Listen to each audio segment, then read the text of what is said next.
Shahid, you just learned the lesson of your wife. You got scammed, okay? No one is gonna give you money, Shahid. That's the reality, okay?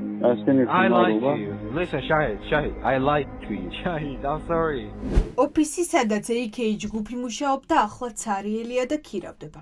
მას შემდეგ, რაც გამომძიებელმა ჟურნალისტებმა კოლ-ცენტრის ახალი მისამართიც გაშიფრეს, სკამერები აქ აღარ იკრიბებიან. სტუდია მონიტორის გამოძიება აჩვენებს, როგორ გააგრძელეს საქმიანობა იმ თაღლითური ჯგუფის წევრებმა, ვის წინააღმდეგაც პროკურატურას გამოძიება აქვს დაწყებული.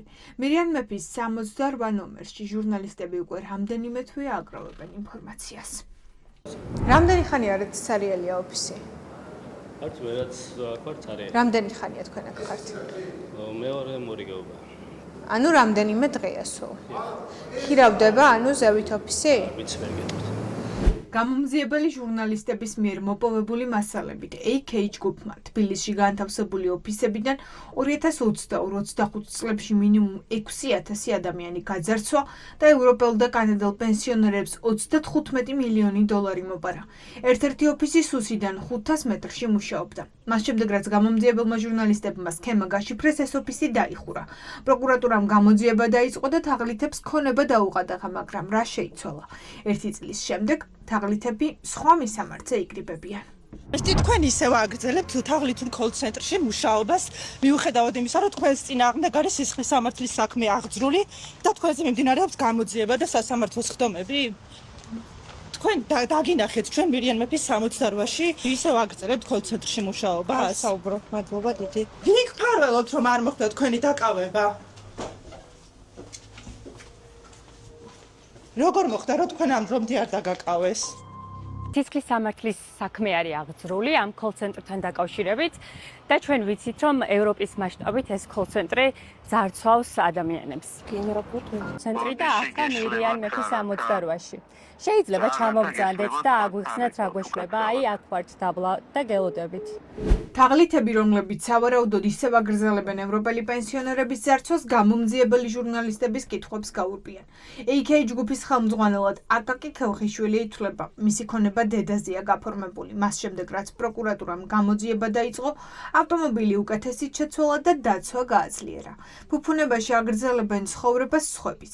ეს არის დასტური გამომძიებელი ჟურნალისტებისთვის, რომ გამოძიება არაეფექტურია. მართებაში იცით რა შეიცვალა, მხოლოდ რომ აი აკაკი ქელხიშვილი შარშან თუ მაგალითად ერთი ავტომობილით და ორი დაცვის წევრით გადაადგილდებოდა, წელს გადაადგილდება ორი ავტომობილით, ერთში თვითონ დაცვის წევრები არიან, მეორეში არიან დაცვის წევრები და ამ ოფისს იცავდა 12 ადამიანის სულ მინიმუმ, რაც ჩვენ დავთვალეთ. ძალიან არაეფექტიანია გამოძიება. არასდროს არ მთავრდება იმ შედეგით, რა შედეგითაც იქნებოდა სამართლიანი მსხვერპლების მისამართით, ხო? გრიგოლ ლილუაშვილი არის ციხეში და დამთავრდა ამით კოლ-ცენტრების არსებობა თბილისში. ახლა ვინ ფარველობს კოლ-ცენტრებს, ხო? ეს არის კითხვა, რაც ჩვენს გვაქვს და რაც აქვს მაყურებელსაც, ეს არის ლეგიტიმური კითხვა, ჩვენ ეს კითხვა როცა დავსვით, არავინ პასუხი ამაზე არ გაგვცა. ეჭვი არ გვეპარება, რომ ფარველების გარეშე ეს ადამიანები ქუჩებში თავისუფლად ვერ ივლიან, კი შეუცვლიათ ავტომობილები და მათი სანომრე ნიშნები, ხო? ბუნებრივია საგამოძიებო უწყებებს ეს არ გამოეპარებოდათ. დარწმუნებული ვარ, რომ მათ კარგად იცოდნენ სად მდებარეობდა და კარგად იციან სხვა კოლ-ცენტრების მისამართებიც ალბათ, თუმცა როგორც ჩანს, არაფერს აკეთებენ. აღმოჩნდა, რომ AK ჯგუფი არ არის ამ თაღლითების პირველი კოლ-ცენტრი. სტუდია მონიტორის ინფორმაციით ჯერ კიდევ 2023 წელს გამოძიება დაიწყო 100 მარკეტინგის წინააღმდეგ. როგორ ქმნიან ახალ კომპანიებს და აგრძელებენ უცხო ქვეყნის მოქალაქეების ძარცვას, თუ ფარველები ხელისუფლებაში არ ჰყავთ.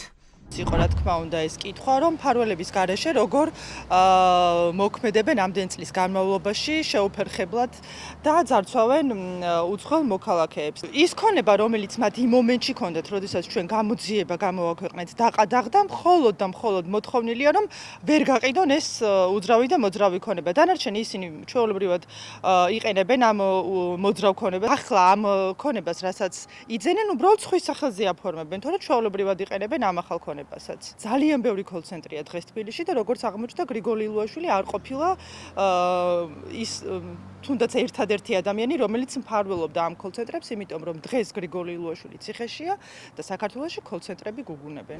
სუსის ყოფილი შეფი გრიგოლ ლილუაშვილი კოლ-ცენტრების მფარველობაში მისივე გუნდმა დაადანაშაულა. დღეს ის ციხეშია, მაგრამ თაღლითური სქემები საქართველოში ისევ მუშაობს. ჩაანაცვლა თუ არა ერთი მფარველი მეორემ, ოცნებას პასუხი არ აქვს.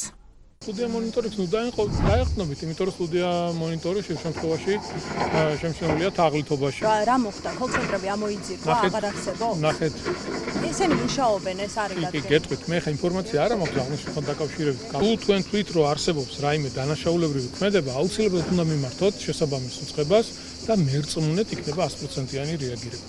ის კოლცენტრები თქვენ გაქვთ ინფორმაცია, კოლცენტრები რომლის მფარველობასაც მაგალითად ლილუაშვილს აბრალებს. არ მაქვს ინფორმაცია. არ მოგიკითხავთ თქვენი გუნდის წევრები? არ მომიკითხავს, არ მაქვს, იმიტომ რომ მერწმუნეთ ქალაქს იმდენი საქმეები და იმდენი გამოწვევები აქვს, რომ ჩვენი გვეყოფა.